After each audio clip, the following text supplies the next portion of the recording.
Business में risk लेने की क्षमता का होना बेहद ज़रूरी है। एक बिजनेसमैन की ज़िंदगी में कई सारे ऐसे मौके आते हैं जिसमें रिस्क रहता है कि यदि रिस्क ले लिया तो भयंकर फाइनेंशियल लॉस हो सकता है, और यही डर, यही फाइनेंशियल लॉस का जो डर है, यही 99% लोगों को अपना कदम पीछे खींचने पर मजबूर कर देता है।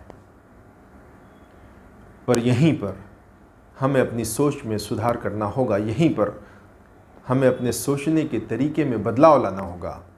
देखिए, यदि आपने किसी काम को करने का रिस्क लिया तो दो ही बातें होंगी, या तो सक्सेस या तो फेलियर। यदि सक्सेसफुल हो गए तो बल्ले बल्ले, और यदि फेल हो गए तो जो फेलियर का एक्सपीरियंस है वो आपको लाइफ टाइम रिच बना देगा। देखिए, जब एक बिजनेसमैन फेल होता है तो सबसे पहले उस पूरे प्रोसेस को वो एनालाइज करता है कि जो उसने प्लानिंग बनाई उसमें क्या कमी रह गई, जो एग्जीक्यूशन था उसमें कहाँ कहाँ गैप था, क्या उसे करना चाहिए था, क्या नहीं करना चाहिए था।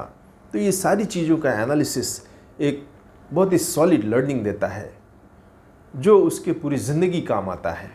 जब आप फेलियर की स्थिति में रहना सीख जाते हैं, उस स्थिति में रहकर आए प्रेशर, आई प्रॉब्लम्स को झेलना, उनको हैंडल करना सीख जाते हैं, तो आपके अंदर का जो डर है वो बिल्कुल ख़त्म हो जाता है।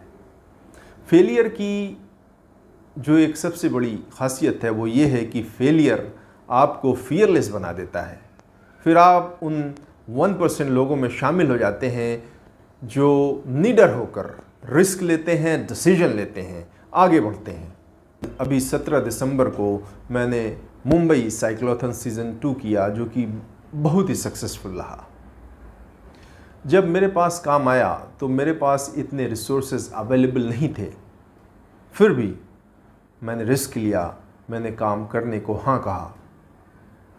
मैं आपको बता दूं कि मुंबई साइक्लोथन एक बड़ा इवेंट है जिसमें कई कैटेगरी के साइकिलिस्ट पार्टिसिपेट करते हैं। इसमें 10 किलोमीटर, 25 किलोमीटर, 50 किलोमीटर, 100 किलोमीटर, लगभग 1.5 लाख स्क्वायर फीट का ग्राउंड था जहाँ पे 3000 साइकिलिस्ट आने वाले थे। वहाँ पे सारी चीज़ों को अरेंज करना, उसके अलावा रूट पर भी जाकर सारी चीज़ों को अरेंज करना था, और वक्त मिला था सिर्फ 2 दिन का। बहुत ही चैलेंजिंग काम था, फिर भी मैंने रिस्क लिया और सारा अरेंजमेंट किया जैसा क्लाइंट चाहता था, जैसी उसकी डिमांड थी, जैसा उसका एक्सपेक्टेशन था, बिल्कुल वैसा ही। तो एक बिजनेसमैन में रिस्क लेने की क्षमता का होना बेहद ज़रूरी है, क्योंकि बिना रिस्क लिए ना कभी कोई आगे बढ़ा है और ना बढ़ेगा।